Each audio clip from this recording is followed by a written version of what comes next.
Este material que está sendo disponibilizado para vocês é um resumo do capítulo 1 do Manual de Formação de Operadores e Líderes da Força Tarefa para Emergências da Bombeiros Unidos Sem Fronteiras, que será desenvolvido pela nossa Universidade Corporativa. É um material que o autor desenvolveu baseado na sua própria experiência prática e acadêmica na área de resposta a desastres, dentre outras. Para aqueles que não o conhecem, seu nome é Bolívar Fundão Filho. Ele é o atual CEO da Bombeiros Unidos Sem Fronteiras e comandante-geral de operações, além de ser um dos instrutores da Universidade Corporativa da Bombeiros Unidos Sem Fronteiras do Brasil em alguns cursos. Possui formação acadêmica como bacharel em Direito, gestor em Segurança Pública e Privada, técnico de segurança e bombeiro civil, atuando na área de resposta a desastres há mais de 30 anos. Possui também algumas pós-graduações e capacitações técnicas como docência do ensino superior, docência e prática do ensino EAD, logística aplicada a operações humanitárias, gestão local de desastres naturais, mediação e conciliação em conflitos. É capelão de desastres com cursos de psicologia e biossegurança, sobrevivência em operações de selva, busca e resgate em estruturas colapsadas, BREC, segurança básica de campo pela ONU, sistema de comando de incidentes, em grandes desastres, dentre alguns outros, que o capacitam a estar desenvolvendo este manual.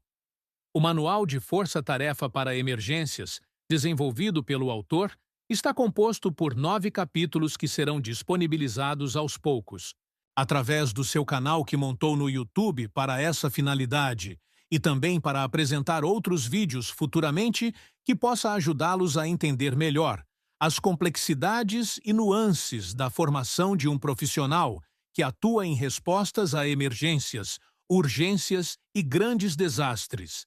Esperamos que gostem desse material e de todos os demais que o autor procurará desenvolver com carinho, profissionalismo e dedicação, que é a sua marca no ensino na área de resposta a desastres. Para aqueles que se interessem em realizar o curso e caso queiram possuir o certificado da especialização, entrem na plataforma, baixem os manuais em PDF, estudem, façam as provas e assistam aos vídeos de cada capítulo que está ao final de cada PDF disponibilizado. O curso estará disponível a todos em breve. Assistam agora ao vídeo. Obrigado a todos e bons estudos. Vamos iniciar a abordagem de nosso Manual de Força-Tarefa para Emergências pelo capítulo 1, tratando dos fundamentos, papéis e capacidades. Este vídeo foi elaborado para ajudar você a entender melhor o que define uma força-tarefa operacional de verdade, como ela se organiza, quais são as funções essenciais dentro do time e quais capacidades precisam existir para que a resposta seja rápida, segura e eficiente. Imagine o seguinte: um desastre acontece, o caos se instala e de repente do nada surge uma equipe. Eles são rápidos, são organizados e parece que cada um ali sabe exatamente o que precisa fazer. Dá até a impressão de que foi mágica, não é mesmo? Pois é. Mas a gente sabe que no mundo real, especialmente em operações de emergência, mágica não existe. O que existe é preparação. E hoje vamos mergulhar em um material fascinante sobre o que está por trás dessa eficiência. Vamos falar sobre a mentalidade de força-tarefa. O primeiro capítulo do Manual de Força-Tarefa para Emergências, para operadores e líderes. E o foco são 3 pilares que sustentam tudo isso: capacidade, escala e rotina. E o que é mais interessante nesse material que estamos analisando é que ele define força-tarefa não só como um grupo de pessoas, mas como uma forma de pensar a operação. Exatamente isso. É uma mudança de paradigma. E o primeiro ponto que o autor nos traz é sobre a capacidade. Mas não é a capacidade que a gente está acostumado a medir no dia a dia. O autor faz uma distinção bem clara. Existe a capacidade de rotina, que é o que você faz normalmente, e a capacidade de força-tarefa. E a grande sacada é: se você está usando 100% da sua energia na rotina, você tem 0 de reserva para a emergência. Isso é um ponto vital. O autor apresenta no texto do manual uma analogia muito boa. Imagine uma mola. Se a mola já está totalmente esticada na sua rotina, ela não tem para onde ir quando você precisar de um esforço extra. A capacidade de força-tarefa é justamente essa folga planejada ou a habilidade de criar essa folga rapidamente através de parcerias ou protocolos de acionamento. E o interessante é que o autor coloca que a capacidade não é só sobre braços, mas sobre cérebros e recursos. Você pode ter 50 pessoas, mas se você não tem rádio para elas, ou se a informação não flui, sua capacidade real continua sendo a de 5 pessoas. É a capacidade do sistema como um todo.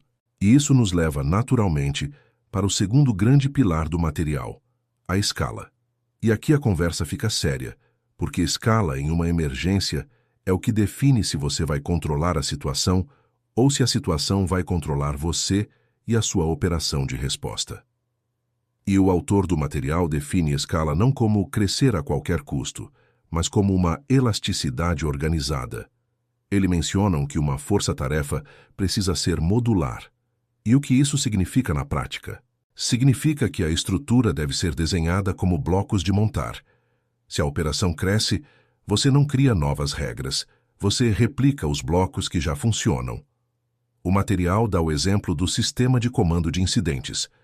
Você tem uma estrutura de liderança que pode gerenciar 5 pessoas, mas que está pronta para se dividir e gerenciar 50, mantendo o controle sobre quem reporta para quem. Essa parte da comunicação na escala é o que mais derruba as operações. O autor diz que o ruído aumenta muito rápido. Se você dobra o número de pessoas, você não dobra os problemas de comunicação, você os quadruplica. Por isso que a escala exige protocolos rígidos. Não dá para ser informal quando você está em modo de força-tarefa. A escala exige que a informação flua de baixo para cima e as ordens de cima para baixo com o mínimo de distorção possível. E tem um ponto sobre a escala que o pessoal costuma esquecer, que é a logística. Não adianta nada você conseguir mobilizar 100 pessoas em 1 hora se você não tem onde sentar esse pessoal, se não tem barracas, EPIs, se não tem o equipamento básico. O autor é bem enfático nisso. A logística precisa escalar na mesma velocidade que o operacional. O autor também cita que a logística é o limite real da sua escala. Você só é do tamanho que a sua logística permite ser. Se você só consegue alimentar e dar suporte para 20 pessoas, sua força-tarefa de 100 vai colapsar por falta de base e não por falta de técnica. E aí a gente chega no ponto que eu acho que é o pulo do gato de todo esse guia.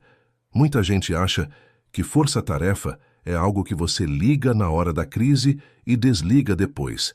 Mas o autor diz que o segredo do sucesso está no terceiro pilar, a rotina.